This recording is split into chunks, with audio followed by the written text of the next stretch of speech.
Hello again. The last video, wearing glasses this time because I'm going to have to read something.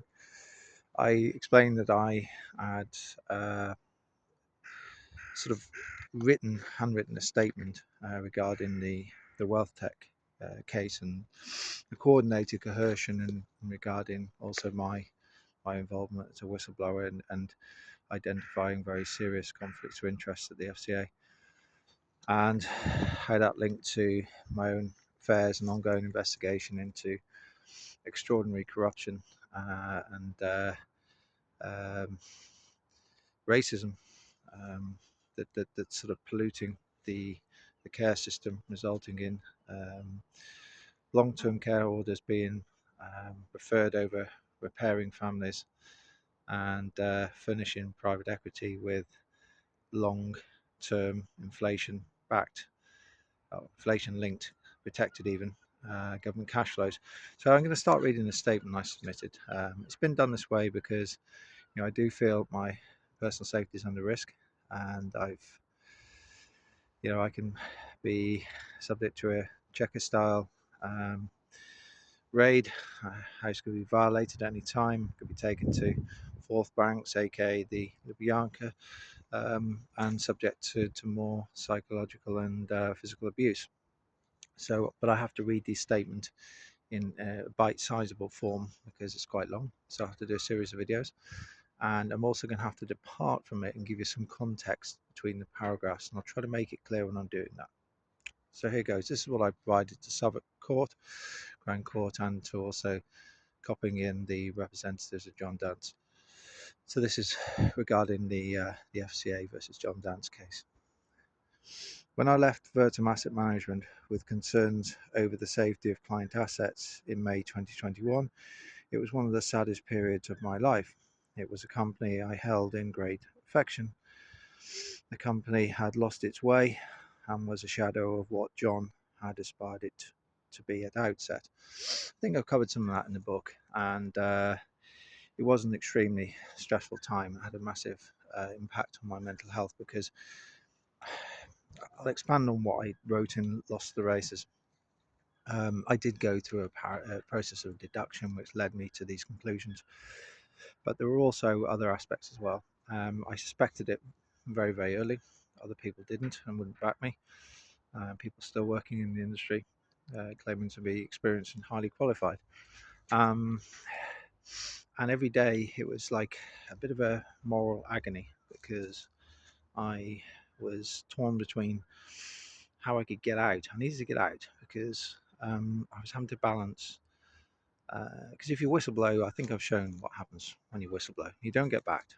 You get put in a very difficult position and you put yourself at great risk. That's Look at Gary Stockdale, 171 handle on this platform. Look at the book Lost the Races. So that's going to mean your family's at massive risk. Your income will stop and so on. I had two girls. I was investing virtually everything I had into their education. That was my choice. I don't hold it against them. It was something we wanted to do, something we valued.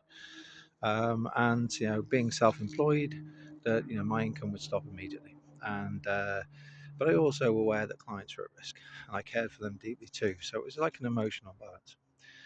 So it's how can I protect my family, how can I protect myself, and how can I protect clients. And really, it was hard to get out, because if I moved away, that would disrupt the girls' schools. I'd have had to make a difficult choice because one of them would have had to come out of a privately educated environment, and so I would disturb one, disturb both, whatever. You can get the picture. So it was hard, and when you suffer such stress, you have to do things. You become a bit addictive. You have to try to find ways to offset it. There's no one to talk to really. And I felt I could see those same tensions in John, and I kind of become very heightened perceptive to it, and I felt he was going through a struggle as well. So back to the statement. The formulation of my suspicions have been articulated in the book Lost the Races. I thought deeply about becoming a whistleblower in July 2021. Although I had become distant from John, I liked him as a person. I did not want my suspicions to be true, but felt John may have embarked upon a tragic mistake that had escalated out of control. That's very true. I don't personally think he's all bad. I think he made a tragic mistake and it metastasized and become almost unmanageable. How is this happening? I believe effectively he was running the business like a bank, so which obviously you can't do as an asset management business. Let's leave aside all the custody stuff. So imagine a situation. I think when the business was put into special administration, there was 231 million on the platform, with a shortfall of 80, just over 80 million. So essentially, what I feel he was doing, or my research led to believe, was he was in essence using client assets so they could see what they thought they had. This is just my theory, but anyway, they could see what they thought they had, but some of these assets were being used for alternative purposes, and the plan was that the portfolio, should they be redeemed, would be redeemed, and on the assumption that not everybody would want to redeem at the same time, so the shortfall, potentially at least, could be managed, reduced, and eradicated. So, although it becomes very hard to do that, the bigger it becomes. And I, in essence, think that he obviously didn't expect it to be a special administration process where everything would be exposed. So, that's that's the way I saw it, and I believe it spiraled out of control. So back to the statement. Fundamentally, I felt I must become a whistleblower, as I feared for client assets, and via the vehicle Collingwood Wealth LLP, I could be implicated in the fraud. I do not know if John intended me to be potentially at risk of fraud. In my heart, I hope he did not. Now, I was paid for the vehicle Collingwood Wealth LLP. John received some remuneration as well via there, and so it's need to be a whistleblower when I got myself out was to satisfy that moral agony, or that conundrum I mentioned to you earlier. So to essentially try to relieve myself of any suspicions of fraud, which I had nothing to do, and to hopefully protect clients as well. And clearly, naturally, my mind would say, well, I rather hope that John, he always, he did pay me. Sometimes a bit of a delay, and he was generally always fine with me. But I'm thinking, well, would he have been happy if I didn't have these suspicions and carried on right to the end to be implicated in a fraud I had nothing to do with? I'll be positive, think positively, and I hope he did not. So that's where I'm coming from there. Back to the statement. My dialogue with the FCA ran sporadically from July 2021 to November of the same year. I also repeated concerns about the misuse of Collingwood Wealth LLP to Deborah Graham of Rycroft Benton. She was of the opinion, of the opinion that all was well with the vehicle. So I felt that there was nothing further I could do at this juncture, and that's true. I did report it to her. She's got her story to tell. She said that the vehicle hadn't been misused. All cash flows were accounted for by John's drawings, and subsequently it's been alleged that tens of millions of pounds or millions of pounds passed through it, which were way beyond its use, and they were, it is alleged, client assets. So that's largely self-explanatory, I think. So back to the statement. It was early in April 2023 that I read about the special administration of WealthTek. This was another low point in my life, as I was already facing a desperately sad event. I think I've covered that in the previous videos in my own life, and was after that point very emotional. I knew this would be a terrible period for clients, and took no pleasure in potentially being proven correct in my theory.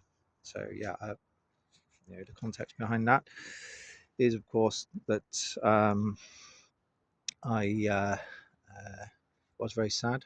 I knew what it meant. I suspected, and I've identified in the book Lost the Races, how the FCA have used prejudice and tried to manage this conflict of interest between being a regulator and prosecutor, which sadly always leads to the regulator placing its own reputation above the welfare of clients, and I knew it was going to be very difficult. No, took no pleasure. I'd rather been proven wrong. If I could still be proven wrong now, it'd be fantastic. But I somehow think that's hard to believe. So back to the statement. I emailed the FCA expressing my extreme disappointment, feeling had my concerns been taken more seriously, the impact on clients may have been substantially lighter. I received a dreadful response that amounted to a complaint's dead end, and that's true, and others have done so as well. The FCA blocked this, trying to manage that conflict of interest. They say prejudice, ongoing investigation, can't discuss it. If that conflict of interest were removed, I do believe that these matters could be attended to very quickly. Clients in distress could be offered assistance much quicker, and I also believe that the regulatory system would be safer because you would get to investigate the failings faster and fix them in a more transparent way. So that's really what I'm trying to say here. I understood that the FCA may be expected to make some mistakes, but hoped for some humility towards clients suffering financially and emotionally. Again, I think that's self-explanatory. I've covered that. At this point, I became very concerned about the conflicts of interest between the FCA operating as a regulator with a mandate for consumer protection and a prosecutor, hence what I've just said. If you look at another example, Woodford's scandal is another prime example of this, because they, looked at the situation. Woodford, I think the structure of his fund, as I've noted on the other channel, was not appropriate. I had concerns about that. He was always open and transparent about it. He's very transparent until the problems arose. You could see the holdings on his website. I don't personally think he set out to do anything wrong. I think he possibly got into a bit of a muddle. The economic environment moved against him, and liquidity moved against him. So it was very, very difficult. So the FCA could have seen, with the transparency that Woodford provided at the early stage, these problems didn't intervene. Link took action against the fund, suspended it, and then put it into wind up. Link kept the FCA informed, I believe, throughout their actions, which unfortunately led to a worst case scenario for clients without assets being fire sold. So they couldn't really take on Link, because Link would have said, well, isn't that very wrong? You had full transparency via the Woodford website before these issues arose, and you also had issues with we kept you informed with our actions thereafter, so why didn't you step in? So retrospectively, now you've tried to effectively go into the scheme of arrangement because you don't think you could win in a more transparent way, and then go after Woodford because he's possibly an easier target. So that's the way I see that. I do understand that there were expressions of concern made towards the FCA about compliance arrangements, so on and so forth. And again, they didn't really take meaningful action against that. So you can see. So if you look at the WealthTek situation and all this, the warnings I gave them, that I've posted them on the other channel, at Gary Stockdale 171. You'll see that they failed in consumer protection, and the way that they've behaved since. They've tried to use prejudice and so on and so forth to evade accountability, and that's sort of tied in with the secondary objective, as you'll hear in the budget today, as it's going on as we speak. There's a great move to use the financial services sector to boost growth. Nothing wrong with that ambition. I wish it all the best, but it really needs to be done in a reform regulatory framework, of which nobody's willing to take the time to do. So they're trying to do it, putting the cart before the horse, etc., etc. So that's what I meant on that. Now I'm going to bring this first video about the statement to close, and I'll try and do more later too. There's a lot to go through. I'm making this digital record because I feel I'm at risk. I'm trying to make a digital record where hopefully some truth finders will look into it and see these concerns and why I'm in this position. Fundamentally, you're looking at a man who's standing up for the dignity of his wife and his children.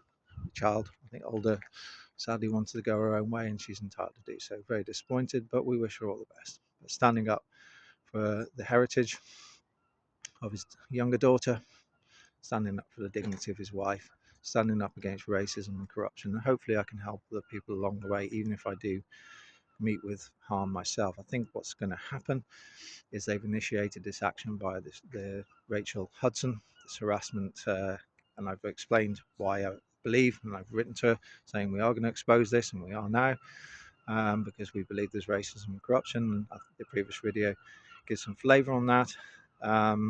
And they bolted in this phony spray painting thing, which I'm actually not laughing that a property was damaged, because I wouldn't ever actually condone that. But in the context of me doing it, it's absurd. They're doing it, and the intention is to try and make sure one way or the other I'm not around for the 2027 WealthTek trial.